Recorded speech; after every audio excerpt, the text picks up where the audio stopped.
So, magandang hapon. So, meron ako ditong 5 katanungan tungkol sa kayo si Rizal noong unang panahon.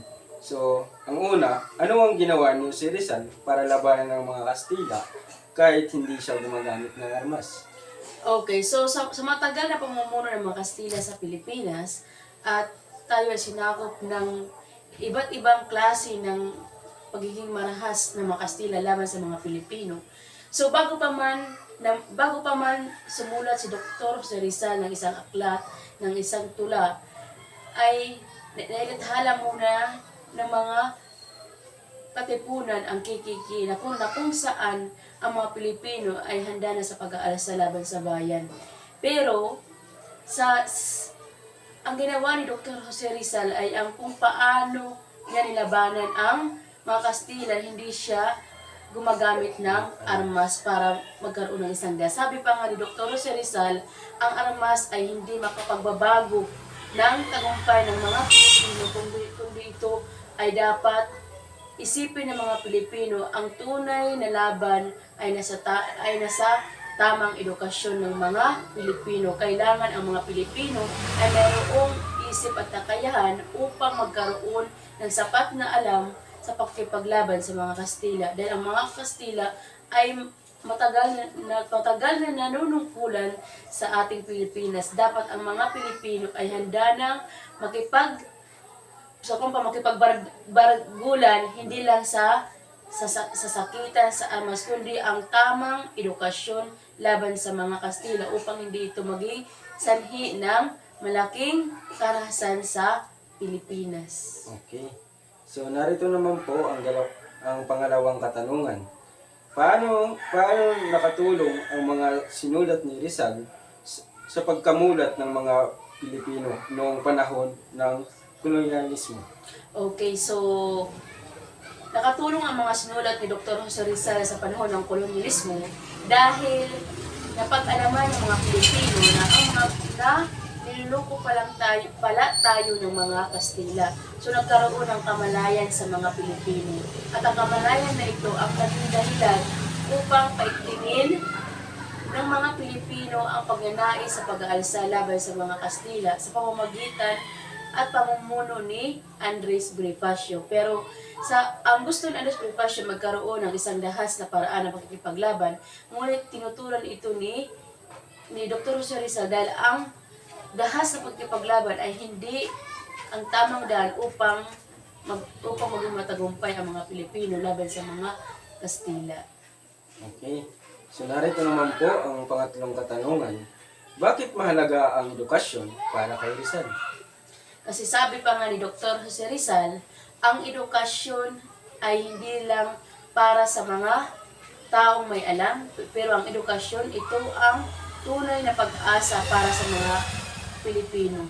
Kaya kung hindi ka nakapag-aral, hindi ka nagkaroon ng edukasyon, ay hindi magiging mulat ang iyong kaalaman bilang isang mamamayang Pilipino.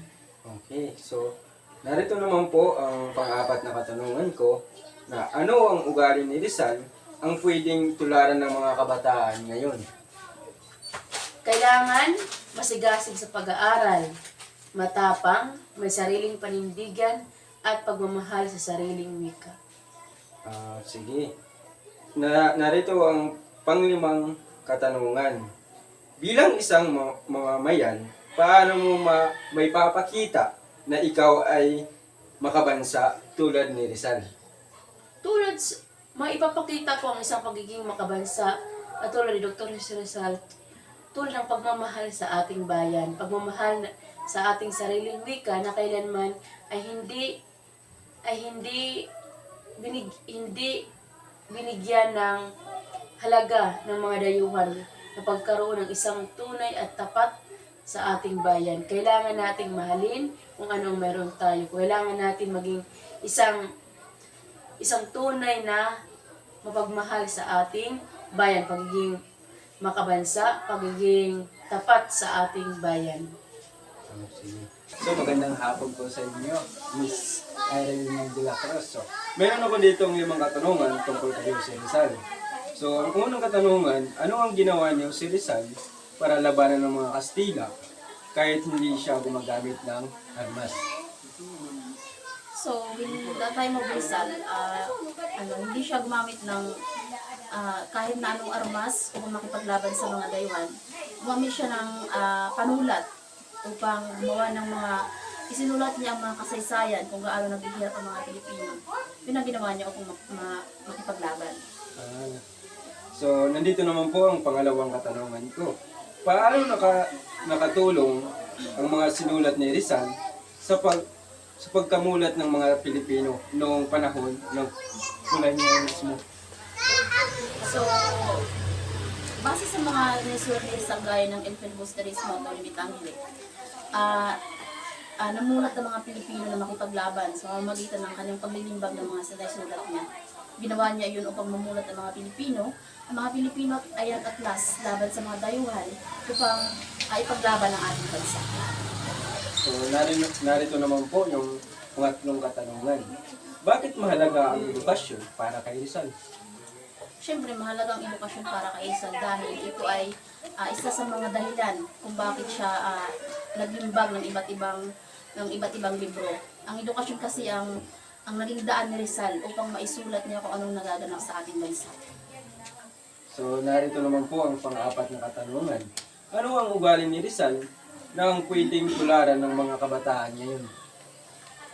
Yun ay ang pagmamalasakit sa ating bansa. Pagmamalasakit at pagtatanggol sa ating bansa. Isa na doon ang pagharap sa edukasyon upang tayo ay hindi maliitin o anuhin ng mga mananakop sa ating bansa. Narito naman po ang gustong katanungan. Ang panglimang katanungan. Bilang isang mamamayan, paano mo may papakita na ikaw ay makabansa tulad ni Rizal? Siguro dahil ako ay napag-aralan ko kung paano, nalaman ko kung paano naging mahalaga kay Rizal ang ating bansa. Nalaman ko kung gaano kahalaga ang mga kabataan sa lipunan, kung ano ang kanilang halaga, at may pamulat ni Rizal kung paano ipagtanggol ang ating sariling lahi. Yan lang po yung aking katanungan. Maraming salamat po.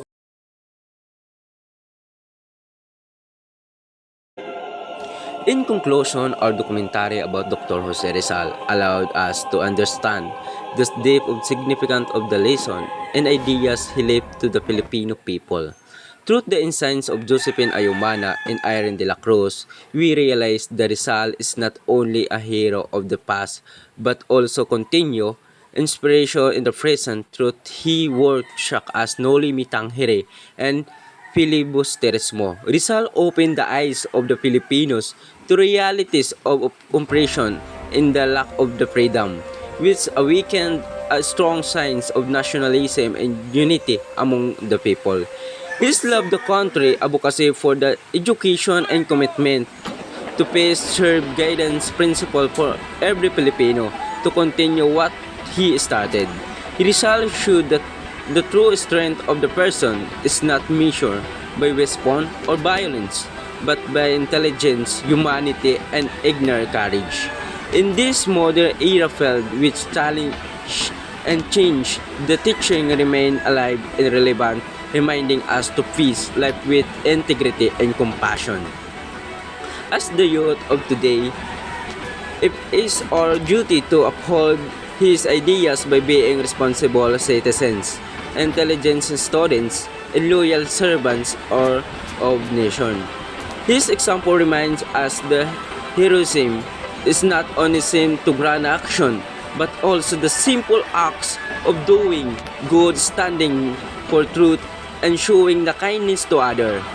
As the documentary comes to an end and Dr. Rizal continue to inspire us all that every Filipino has the potential to be a hero in their own way, through the heart, through the action, truth and unbearing love of our motherland.